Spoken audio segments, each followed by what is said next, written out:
Ngayon, i-tune up natin to. Ayun, okay na. Kaya nga, advice ko sa mga bago, huwag kayong gumamit ng ganito, peeling.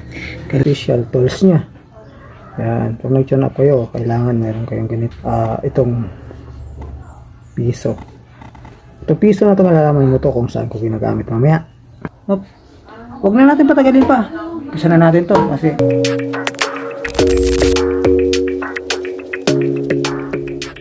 bago natin gawin to, siyempre ito muna ang mga gamit natin. 8, saka may 8 din, doble ng 8 ko. Saka itong G's. Siyempre itong 14, 15. Saka siyempre ito yung special tools nya. Yan, pag nag-tune up kayo, kailangan meron kayong ganito. At saka siyempre mayroon pa itong piso. Itong piso na ito, malalaman mo to kung saan ko ginagamit mamaya. Umpisa na natin. Una, sabi, patanggalin muna natin to. Gamit ang 8.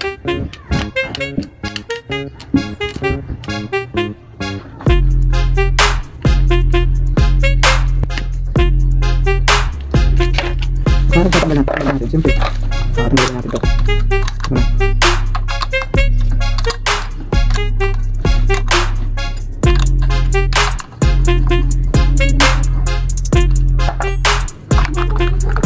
Madali lang to.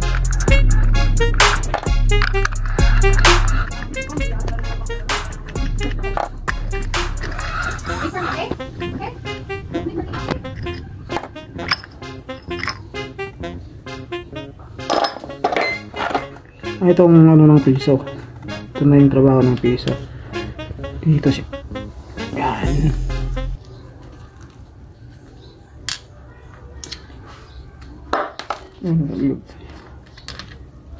Ayan.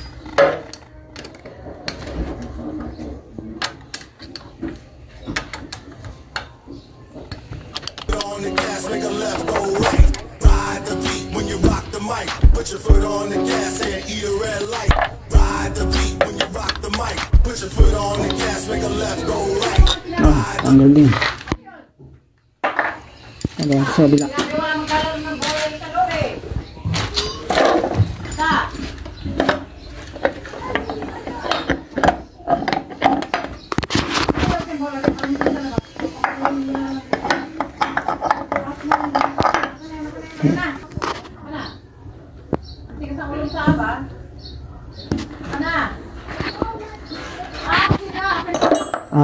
Ito naman yung gamit niyan. May pasok. Hanapin natin yung top. Yung may guhit na dalawa.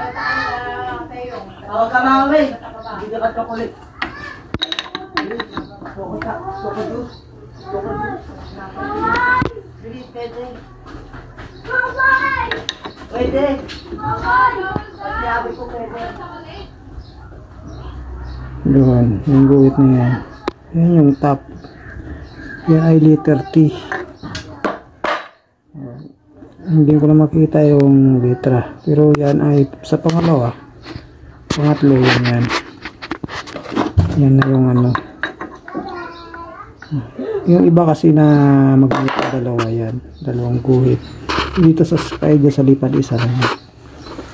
Makikita mo naman dito. Kailangan pantay ito. Nasa banwag na siya. Lugin mo siyang gano'n. Tapos itong kanyang intake. Ayun, maigpit yung intake. Ang maluwag ang kanyang exhaust. Pagamitin naman natin na ito ang G's. Itong G's.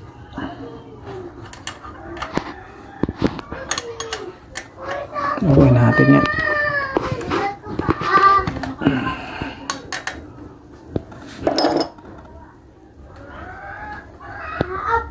Kapag naluwagan na natin, gagamitin natin itong special tools na para dyan. Yan.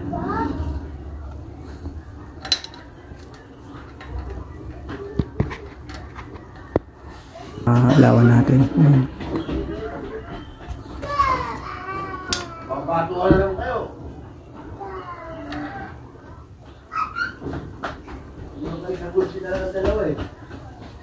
Wala tayong filler gauge. Ang gagamitin lang natin ngayon ay peeling gauge na lang. Peeling gauge. Pero kung kayo mga baguhan, huwag yung gayahin to. Pakiramdaman lang. Kailangan gagamit kayo ng filler gauge. At ang filler gauge pala nito sa ating mga Skygo 150 ay ang number ay 003. 003 yun ang number niya sa filler gauge. So kung ikaw ay gamay na, feeling gauge na lang, pakiramdaman na lang siya. Kasi kabisado ko naman to. Yan,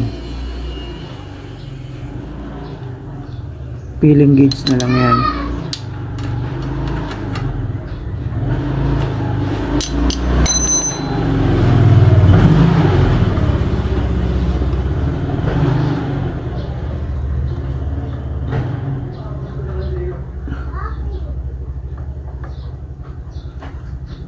Unti pa.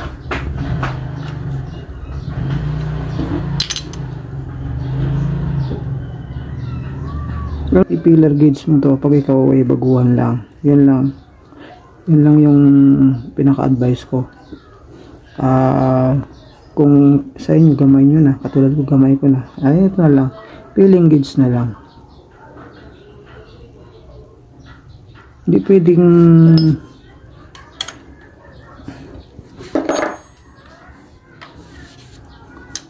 kailangan gawagain mo para sigurado.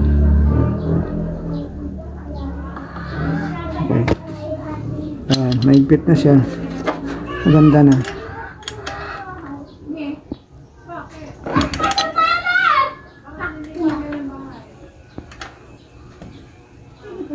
Ganun na ng proseso niyan.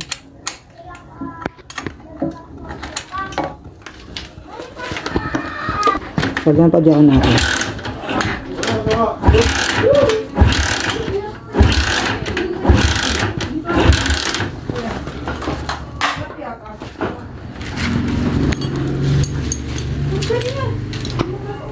So, ulitin natin yung tayo.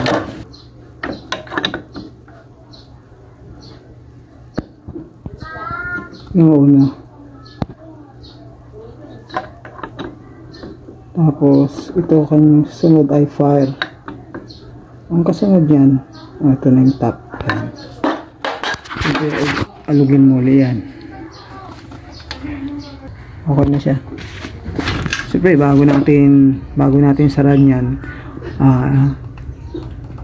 paandarin muna natin.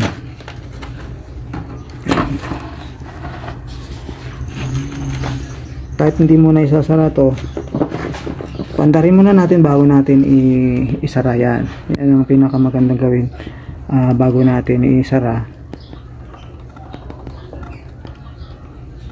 Yo. Ngayon, papaandarin na natin.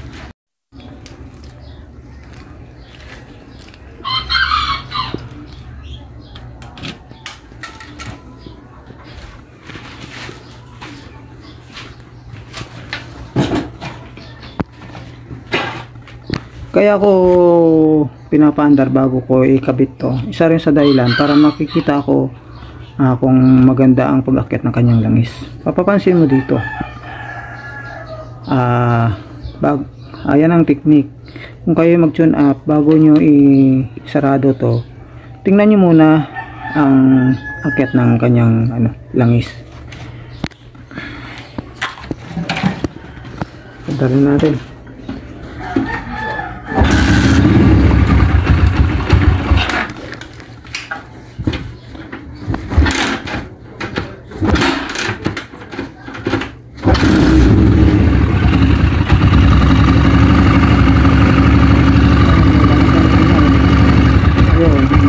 Pansin nyo, umakit agad yung kanyang langis. Yeah. Ibig sabihin, maganda pa ang pump niya.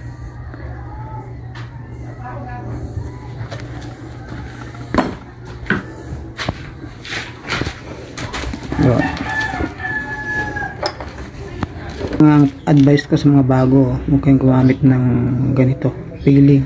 Kailangan ma'am talaga kayo ng filler gauge katulad nitong post rod. Maingay talaga to. Sarado na natin to.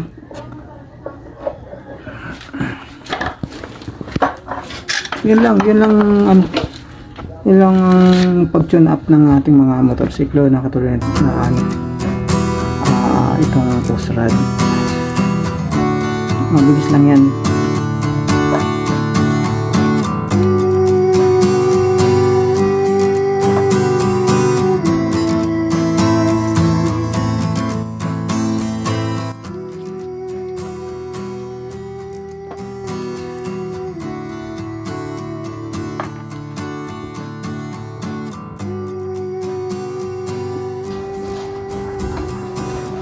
Siyempre bago may kabit to, checkin mo muna to kung ito ay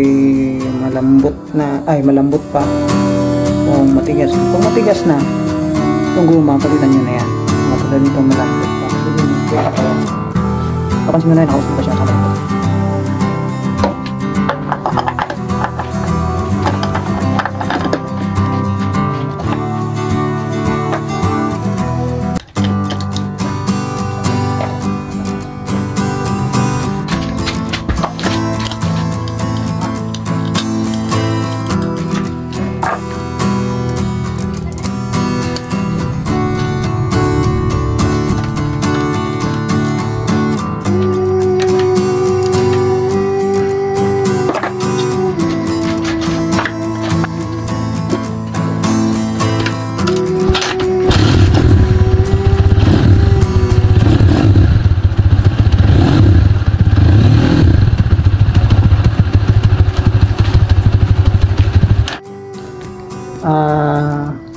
Dito sa ating mga motorsiklo na post rod na ganito, ang tips ko lang sa inyo, huwag kayong magsagat ng kanyang valve clearance.